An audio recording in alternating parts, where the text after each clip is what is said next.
സഹോദരങ്ങളെ, ഹിറ ഗുഹയുടെ പരിസരത്താണ് നമ്മളുള്ളത്.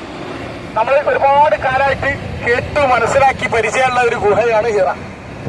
നമ്മുടെ നാട്ടിൽ തന്നെ ഇതിന്റെ ചിത്രങ്ങളായിട്ട് ഒരുപാട് പേരുകൾ ഹിറന്റെ പേരിൽ ഒരുപാട് കാണാം.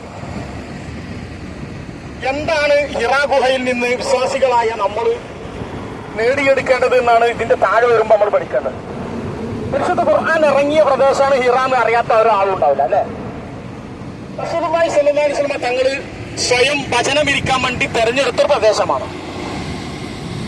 പ്രവാചകന് നുബുവത്തിന്റെ ആദ്യ കാലഘട്ടങ്ങളിൽ വീട്ടിൽ ചടഞ്ഞുകൂടിയിരുന്ന് സ്വതന്ത്രമായിട്ട് സമൂഹത്തിന്റെ ഇടയിലേക്ക് ഇറങ്ങാതിരിക്കുന്ന സമയത്താണ് ഈ കാണുന്ന ഒരു കോവ ഭക്ഷണങ്ങളൊക്കെ ആയിട്ട് ഈ കാണുന്ന ഗുഹ, ആ മലയുടെ ഏറ്റവും മുകളിൽ പടിഞ്ഞാറ് ഭാഗത്ത് ഹിറ ഗുഹ എന്ന് പറയുന്ന ഒരു പ്രദേശമുണ്ട്. ഒരു കല്ലിന്റെ ഉള്ളിൽ കൂടെ പോയി നിസ്കരിക്കാനും ഇരിക്കാനും കാമ്പാലയൊക്കെ ഇവിടുന്ന് കാണുന്ന രീതിയിലുള്ള പ്രദേശമാണ്.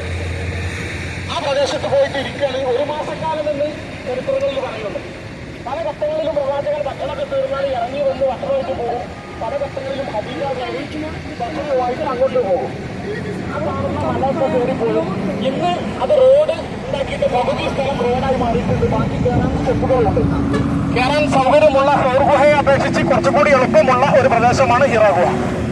പരിശുദ്ധ ഖുർആനിന്റെ ആദ്യ ഇറക്കമുണ്ടായത് ജിബ്രീൽ അലൈഹിസ്സലാത്തു വസ്സലാം വന്നിട്ട് പ്രവാചകൻ ഇങ്ങനെ ഞെരുക്കി, ഇഖ്റ നീ ഓതണമെന്ന് പറഞ്ഞു.